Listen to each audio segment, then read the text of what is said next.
Charlotte Pearson. Charlotte, Hi. how are you? Really good, thank you. Good day. Enjoying the sunshine. I am. It does get a bit humid, but Yeah, but we deal with it. yeah, there's always going to be a downside. So it's a big word, neurodiversity, which It covers is. so much. Yes. As a society, where are we on our journey?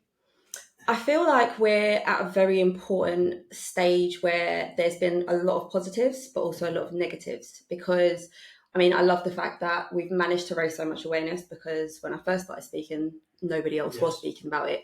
However, with demand, other areas are not keeping up, basically. Yes. And that's a big issue. And do you have a problem with kind of the amount of conversation? Is it at the right level, or is it? Or do you believe any conversation is good? I feel like any conversation is good, and I do feel like there's been a massive change, whereas there was a lot of ignorance, a lot of stigma, various different misconceptions, which has changed a lot, but there's still a lot of work to be done. And how do you feel, and kind of, it's only something that I've been talking about recently, about the fact the word is such a broad word in terms of what it covers, that actually it's so easy for people to be flippant about what it means, and as an individual you can be grouped along kind of in something which actually you don't feel part of, I suppose. Well, that's an issue which I personally think also needs to be addressed, because a lot of the terminology that's being used has changed a lot. Yes. Again, I started speaking about neurodivergency 10 years ago, and the word was unheard of back then. Also different, conditions that are being added into that kind of bracket.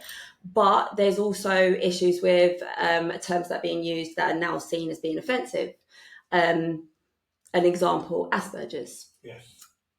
It's like a really fine line of, taking that away from certain people's identity, but also trying to change, into positive wording. But it's really difficult because a lot is changing in such a short space of time. Yes.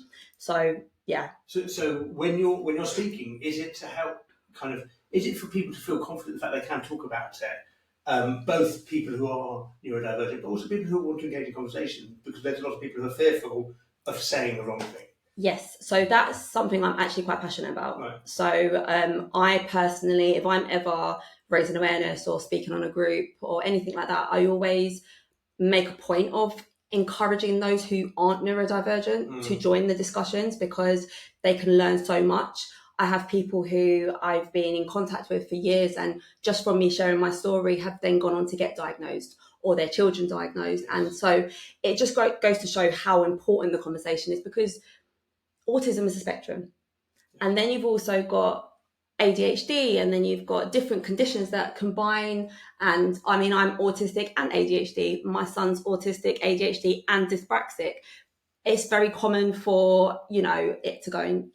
It's hereditary. You can have more than one diagnosis. You can be wherever on the spectrum. It's just such a deep topic. And I think for that reason, it's very, very important to encourage everybody to be a part of this discussion.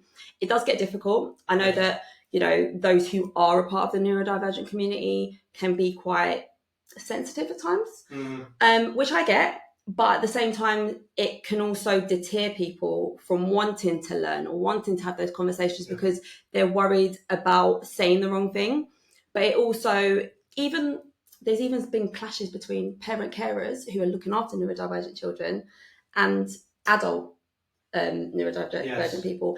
And that's, again, another layer of it. There's just so many different layers, and it's changing all the time. So I get it can be very confusing, but I just want people to be comfortable speaking out. So let me take you back to 10 years ago when you first started speaking. Yeah. Why? Why and how? So I basically noticed that my son, his development wasn't in line with my niece, who was the same age. Me and my sister were pregnant at the same time.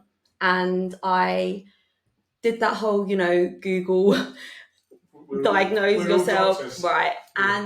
And I just kind of was keeping an eye on him, didn't want to put him in a box or, label him, which is what a lot of people say, which, again, I can think be quite damaging. But eventually he was diagnosed. And so I then realised there was a lack of support for parent carers out there because I couldn't find any. So I started my charity. Yes. And just from raising awareness and spreading the word, I kind of also got awareness myself, which is when I realised that I too was neurodivergent. And at the age of 32, I was diagnosed. Then along came my daughter, Yes. and she was also diagnosed. So it's been a journey, and we're all so different as well. So I feel like I'm constantly learning every single day. But it's changed my life for the better. Okay. Just the, the self-awareness, the Yes. self-respect I have for myself now, the patience that I give myself, my life has transformed. And so I encourage people to, look into it and not be scared of the stigma. And it was a question I was going to ask, kind of, as an adult getting a diagnosis, mm-hmm. internally, you kind of the hurdles you went through to turn around and say, I want to fight for diagnosis, kind of go out to. How was that journey?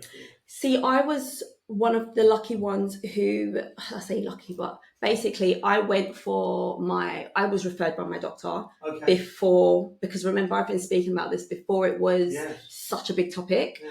And so there wasn't a huge waiting list. It wasn't fighting for a diagnosis. It was actually quite simple. Okay. And also on top of that, it's been like a big range of emotions. And again, that's another reason why I speak about it so much, because initially, you feel like you've been failed. You think, what if? How would my life have been? But at the same time, I think it's also made me who I am. I'm quite resilient.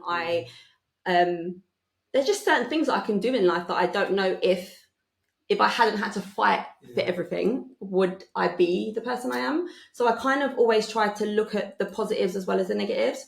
But again, like I said, finding out, I'm lucky because I have got a diagnosis. I have realised I'm able to be extra empathetic to my children. I've helped other people get their diagnosis as well. And just the way my brain works, I think the neurodivergent brain's amazing. We're creative, we think outside the box, we're very innovative and forward thinking, even just like problem solving, the way our brain, yes, we struggle in certain areas, but there's just so much good. So, yeah. Tell me a bit about the charity.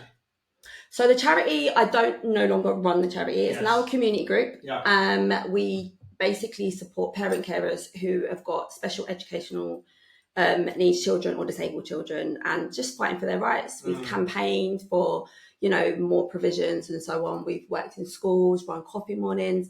We've got support networks of parents who now are able to run that support themselves because they have that community. Yeah.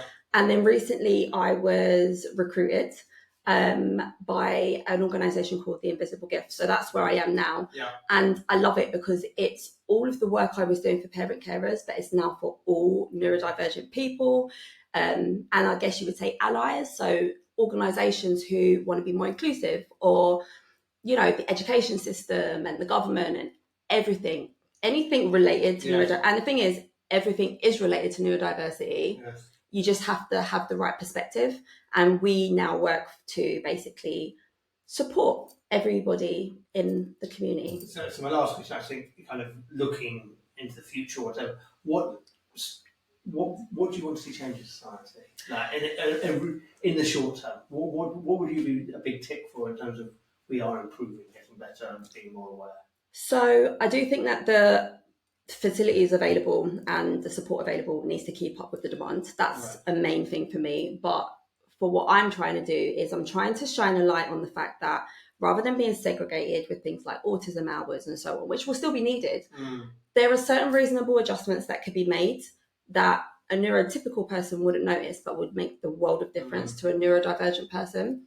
If we could work together to find those, which I can obviously expand on more when needed, but there are loads of really small little things that people would never even consider that would make the world of difference to a neurodivergent person. And it means that we could all live alongside each other happily and in an inclusive society, rather than trying to create a separate area for us, because we don't want to be separately looked after. We want to live together in unity. And presumably that's kind of tangible stuff that a business could take away and actually... Such simple little things that I've already worked and advised businesses on that they can do and they hadn't even thought of. But that's okay, because if you're not neurodivergent, you may not even realise. And so it's not a judgment. Yeah. It's just like, invite us to have invite us to have these conversations and be Yeah. a part of the discussions and help make those decisions, because there are so many things that you would never even realise